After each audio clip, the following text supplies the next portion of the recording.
Happy Feast of the Epiphany.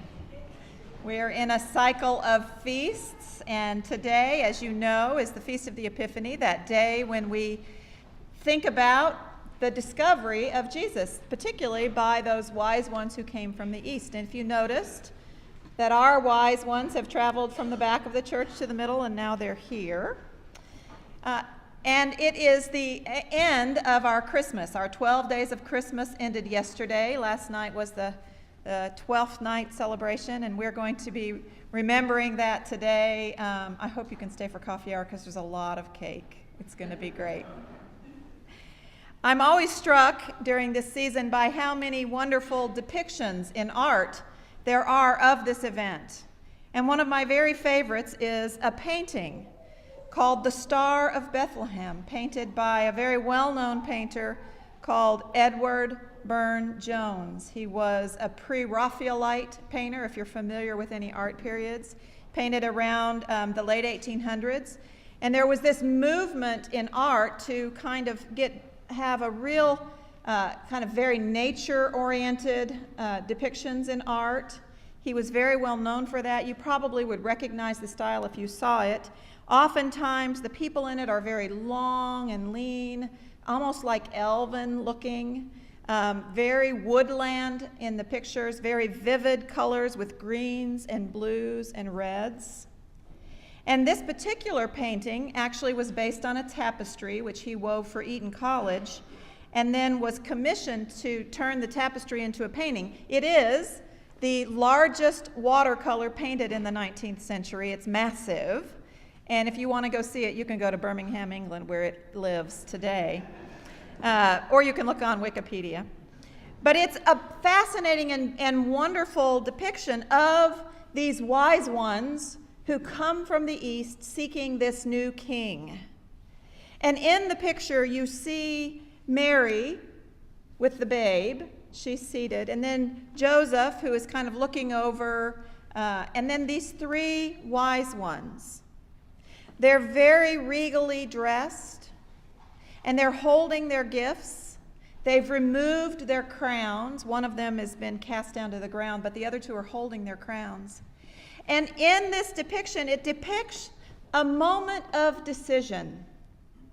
You see, they're there before this child, humble, but they're still deciding what to do. They're not kneeling, not yet. They're having this internal conversation, I imagine, of what do we do now? They've taken off their crowns. They're making that decision. The Magi come from far away. They've followed this star. What will they do with this child, this king? Will they cast down their crowns? Will they bend the knee and acknowledge this as a king? And I think that's the question for us as we gather today, once again in Epiphany. What will we do now that this child has come into the world? Will we cast down our crowns? Will we bend our knee? Will we give our gifts to this child king? It's an understandable question, and it's actually, I think, a liminal space, this space of decision. And this whole season of the Epiphany is a time when we're confronted with stories of Jesus that call us to make a decision. Who do we think Christ is? So today, I think our collect, the collect of the day, that prayer that collects all our thoughts, I think it's very instructive. And so listen to some of those words. It begins, "O God, by the leading of a star, you manifested your Son to people of earth." You see, the star led these wise people from the east, a star. Now, I don't know about you, but I have not followed a lot of stars. Now, I know there is a big movement to follow the stars, and I believe in the alignment of the stars, and you might be into astronomy or astrology or both. I think most of the time, if someone said, well, I'm going to take a new job because I followed a star, we would go, huh? That's kind of weird. Imagine following something so unknown. God works in mysterious ways, unexpectedly, through odd channels of communication oftentimes.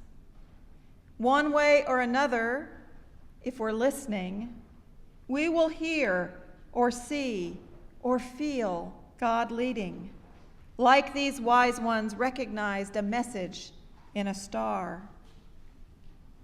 What is your star? How does God speak to you, call you, lead you? The collect goes on and says, "Lead us, who know you now by faith, to your presence." Indeed, we do often find God in unexpected places and in surprising people. Often, we may find God at the bedside of a loved one who is sick or even dying. Perhaps we see God in the face of someone in need, someone we may not even know. Often, for me, I find God through the arts. Perhaps it's a concert where the music takes me to another place. Oftentimes, that happens when our choir sings, where we sing together, where our voices create something beautiful. Perhaps it's in art. I'm a great lover of art. That's why I just described a big painting to you. So often I will go and I can just stand. I love to go to a museum, and I don't make it very far, so I have to go a lot because I become washed away. I'll find something that I didn't even know was there, and it's powerful, and it speaks to me, and I don't understand how. Someone who put, brush to canvas years ago is speaking directly to me. Oftentimes, I think we're led to God's presence over coffee, through real life, when it comes shining through and our guards are dropped and we're real with one another in laughter and tears and sharing our joys and our sorrows. We're asking God to lead us to one another because it's through one another that we find God embodied. We see the face of God in one another. Now, following God may be very dangerous. It may lead to changing everything in your life. Many years ago, when my husband Dan was in graduate school, he was studying theology, and he came home and said, "I can't do this. This is not what I just can't do it." He said, "I need to be healing and giving and serving people in a different kind of way." And so we did a 180-degree turn. He went back to school, became a doctor, and became a healing presence in the lives of peoples. And it changed all of our lives. I can tell you certainly the path to becoming an ordained person will change your life in ways that you could never dream. You could end up someplace like Massachusetts. Thank goodness. These kinds of changes can be sudden, an epiphany, a eureka, an aha moment. But they can also be the result of planning and calculation, much like the journey of the wise men to Bethlehem, who charted and followed the stars and took a great deal of time to get there. They didn't have an overnight flight. They planned. It may come perhaps in dreams. Yes, God may speak in dreams still today. I remember when I came here this summer to be here, and I had a wonderful experience with the search committee and with the vestry, and had all this churning inside about, is God calling us to do this? And my husband Dan and I were here, and we stayed an extra day. And so on the next day, after we were supposedly gone, we were here, and we went early in the morning to Eucharist at the monastery, St. John the Evangelist in Cambridge. And in this wonderful sacred space, with the brothers leading prayer as they prayed and sang, I was washed away, absolutely washed away with the presence of God. And I began to weep. And I had this I knew God was speaking to me, and God was saying, something is changing in your life. And I didn't have any offer at the time, and I hadn't said yes and hadn't been asked, but I knew that God was telling me something was going to be different, even if I didn't come here. It was one of those seminal moments that I knew my life would never be the same. When it happens, when God speaks to us, it stops us in our tracks. And hopefully, like the wise men, we are filled with joy when the star stops and it's revealed that this is the place where we meet God, where we meet the Christ child. And in those moments, I find what is known in psychology as flow. You might have been familiar with this concept. Flow is that concept that when you're doing exactly what you're supposed to be doing, that everything around you, time seems to stand still. And yet you're in the flow of the moment so that you kind of lose track of yourself, while at the same time feeling completely in yourself. It's what I feel when I stand at the altar and say the Eucharist.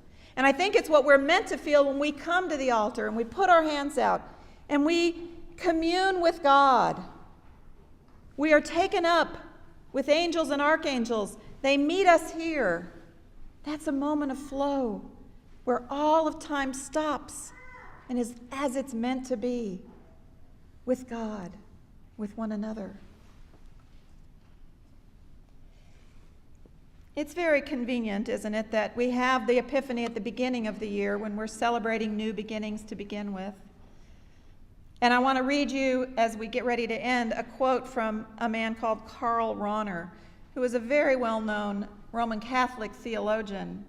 And he says this about the Epiphany: "A new year has begun.